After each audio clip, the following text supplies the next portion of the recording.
Hello, everybody. Thank you for joining. I did this similar type of video about joining 11 months ago, and I was stunned how much things had changed just in 11 months. And that's why, whoa, well, the story today, first of all, thank you to the mods in the chat for being here. It's about global debt. The pace at which it's growing, is it sustainable? Can it be fixed? How is it growing? Are we ever going to get back to normality? And what you can do to protect yourself. And there's some alarming statistics here just to try and plant the seed in people's minds, because no matter who I talk to, they don't understand how serious this is. And I'm not this alarmist type fellow with flames and a mouth open, but if any video warranted such a thumbnail, this is it. I didn't do it anyway. And of course, if you want to amplify intelligence, you're in the right place. Story today, literally. And yes, it does kind of go back to Bitcoin, but really the underpinning is kind of measuring everything based on if fiat currency is a problem. But really what I want to get to is the absolute explosion in public debt is the fastest we have seen in history. And we are entering an acceleration. We've gone through an acceleration, but things are just going to accelerate from here. And I'll prove that with data too. So let's jump in, and again, be prepared to be alarmed, because I was alarmed. It takes a lot to shock me, because I know these numbers really well, but the manner in which they change so fast stunned me.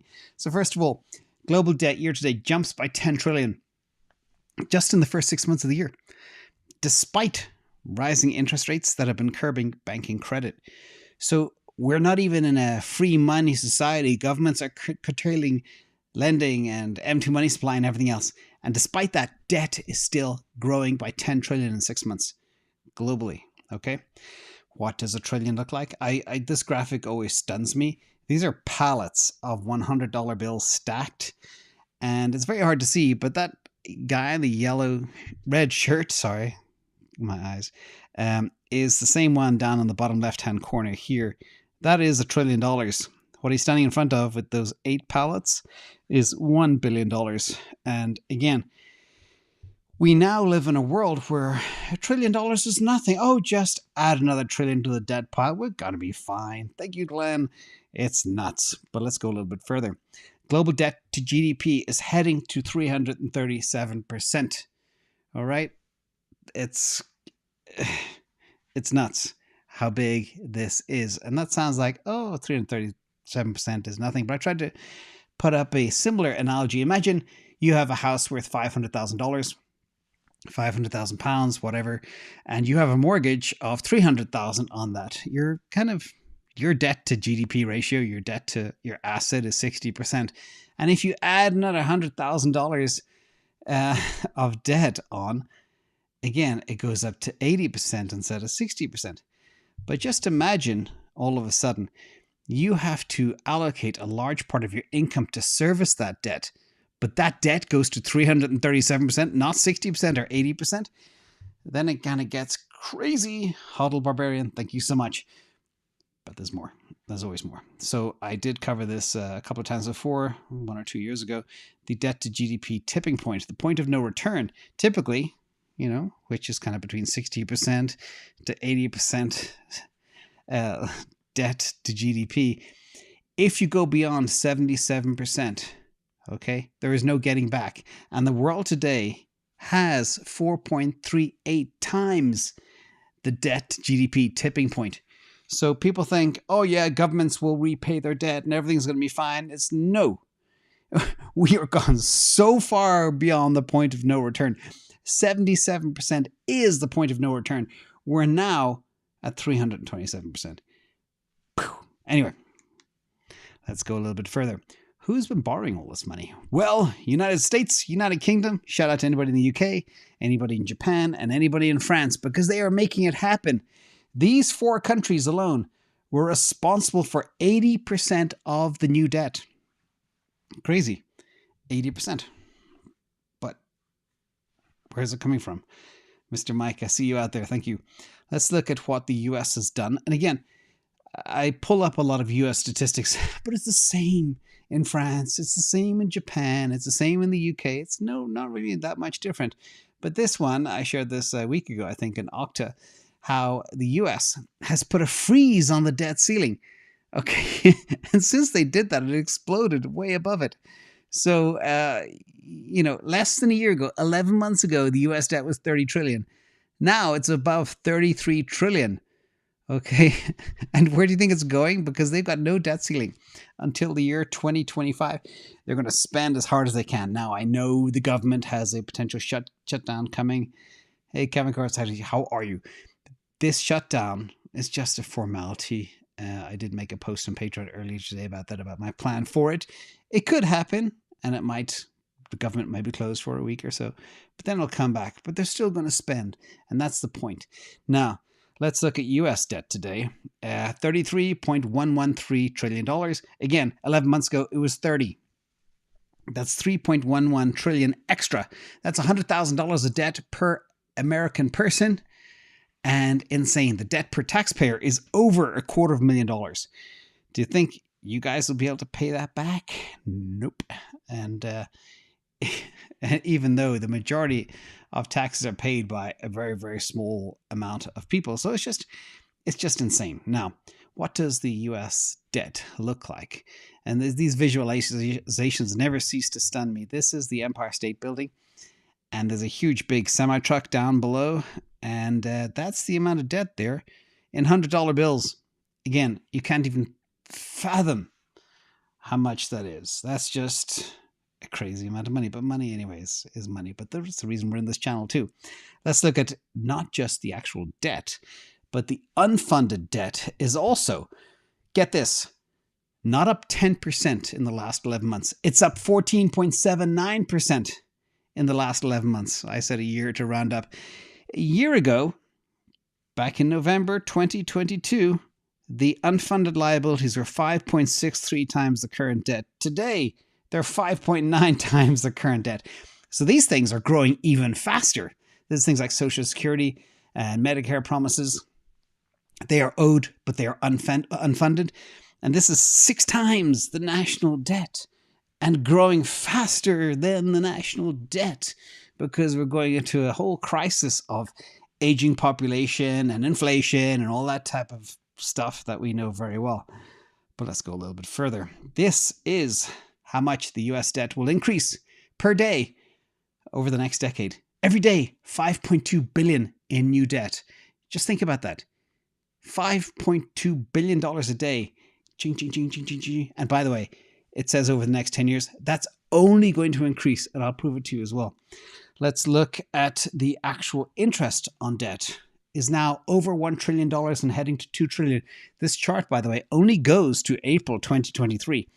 It is way above $1 trillion now. And the big kicker is 5% will be the new handle, the new interest rate, or 4.5% to 5% on 17 trillion, which is rolling into this new high interest rate, which will be an additional $850 billion in extra interest.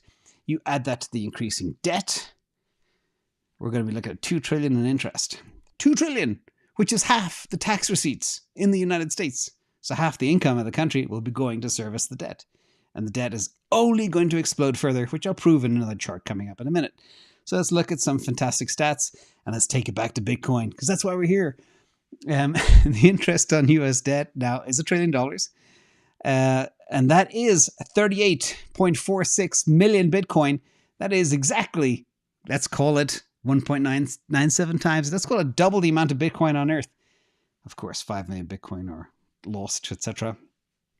But literally, the annual interest on US debt is twice the amount of Bitcoin value on Earth today, which is mind-blowing when you think about it. And it's going to be 4 times the amount of Bitcoin on Earth in a very short amount of time, unless, of course, the price of Bitcoin explodes, which you expect it will too, because everything else is going down the toilet. Now, let's look at US budget deficit. It's $2 trillion today, okay? And we haven't even gone through the full year yet. It's about to go to $3 trillion of deficit without a crisis. This is spending less tax receipts. It's the amount they spend, less the income that's coming in. And how sustainable is this? Well, it's not. Even if they taxed American citizens to death, or wherever country you are in, tax the citizens to death, you're not going to get anywhere, okay? We're stuck. And it's getting worse. So let's look at some more statistics. Globally, the average global personal income per human being on Earth is $9,733. The debt per person on Earth is nearly $40,000. So 4 times the actual income per average person. Now, if each person saved up 10% of their annual income and used it to pay back global debt, they simply can never catch up with interest payments. It's again beyond the point of no return. Also, the debt to GDP ratio for the planet is again 337%, which is 3.4 times larger than its GDP. And the tipping point will never return to that magical 77%. But there's more, which is kind of bad. This is a cool little chart that shows the real GDP versus potential GDP in the United States and the Eurozone. Now, the gray line on the top chart is the pre-COVID trend, and then black is where we are now. So GDP has been slowing, and it's slowing even worse in the Eurozone. So what do we have here? We've got exploding debt with less income. Same thing's happening in the US. Debt and spending is exploding, but tax revenues are down. And this is reflected here too. I didn't have a chart for other regions around the world, but US and European Union make up nearly 70% of global GDP. So, kind of scary. Let's look at global GDP growth rates. So global GDP growth rate for 2022 was 3.08%, average growth for the planet. It includes some very fast growing places like India, China, etc. Global debt growth rate is about 10%. I couldn't find that number exactly. And the US debt growth rate is over 10% in 11 months. And it's accelerating. Let me explain how it's accelerating. People kind of, well, won't the government just stop spending? Well, they'll continue to spend, and there's more programs that will drive more and more cost as we go forward. But the big kicker is this. If you look at this chart here, you'll see the kind of blue teal color. That's the net interest. And this is a government report, okay? So take that with a grain of salt. If the government budget office is projecting this, multiply it by 2 to get a good idea where it's actually going to be. But you can see the primary deficit is growing. Yes, it is. But the net interest on the debt will grow faster. This is how the debt spiral accelerates. And again, it's going to be a lot worse than this as we go forward, okay? Interest is the problem. This is why I can't wrap my head around everybody trying to control inflation. At the same time, they're incurring more debt, spending more money, and charging themselves more and increasing deficits. It's just, I get it, but it's not logical going forward. Now let's look at global interest on debt. Now is 22 trillion. The global GDP is only 101 trillion. So the world is paying 22% of what they make on interest. Not bad. And this data comes from The Economist. They took the top 58 countries and they calculated the average debt on interest on debt, and they came to 7.1%.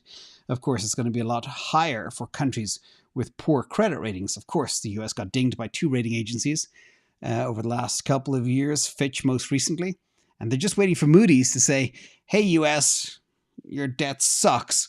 And when that happens, expectations will go a lot higher too, again, exploding debts further. And the more debt they have, the worse their credit rating becomes. It is ugly. Now, let's look at global debt. Again, 307 trillion. And the interest on this global debt in Bitcoin is 846 million Bitcoin. Just to bring it home, that's 44 times the amount of Bitcoin on Earth, assuming none is lost. That's assuming 19.5 million Bitcoin. So it's ridiculous. When you look at Bitcoin as an asset class compared to just interest on global debt, it's nothing. It's so insignificant. So how do we get out of this? How does the world fix this problem? And there's some harsh reality coming after this. But the ways out are very simple. Print more money to service debt, which they're doing. Debase the currency, reducing debt. And by the way, the more they print anyway, the more they debase. So they're both kind of tied together. Number 3 is keep debt servicing costs down, i.e. keep interest rates down, but they refuse to do that. But you're seeing countries break. Like the United Kingdom and Switzerland are saying, oh, we can't do this anymore. We're killing ourselves, we're killing the debt holders. So they're all beginning to turn. It's only a matter of time before the US does as well. And they're keeping inflation high. But you got to publish some fake CPI numbers, and that way you debase your debt. You bring it down in value, but you pretend that inflation is at 2%, but you keep on tweaking the way you measure inflation, then you're good to go. And then finally, you keep GDP high to keep tax receipts high to service the debt. That's a real kicker, because when we go into a thing like a recession that many people expect, GDP will tank, and therefore receipts will tank. The rest is history. Now, what is one way out? Of course, there is a way of accelerating GDP growth. It's a wild card. We don't know exactly who will accrue all that GDP growth value, but Optimus Bot could potentially accelerate GDP growth.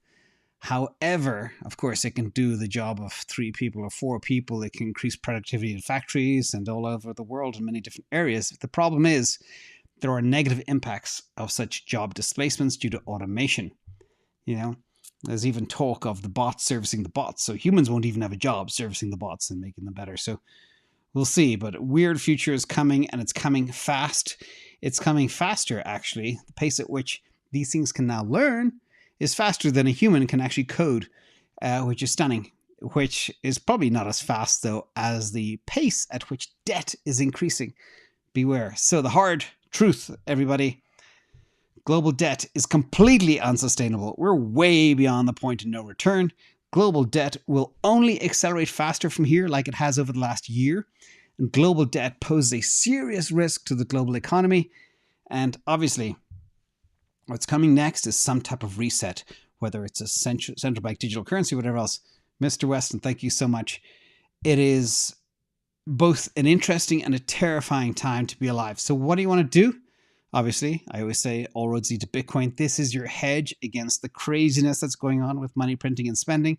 And who knows, maybe we can all build a little stable of bots, and then we can lease them out and make money. That would be a good way of maybe surviving the future too. So with that, everybody, stay ahead, stay healthy. The future is bright, but it's also terrifying, and things are spiraling out of control in a very big way. And sorry for, again, the grief tidings. The markets kind of suck right now. Now there's more fear about the government shutdown, which is also tied to the debt spiraling out of control. But that can bring about some good shopping opportunities too. So we'll be ready. So thank you all for being here. Hit the like on the way out, and a big thank to everybody on Patreon that make all of this possible. Love you all. See you later, everybody. Bye.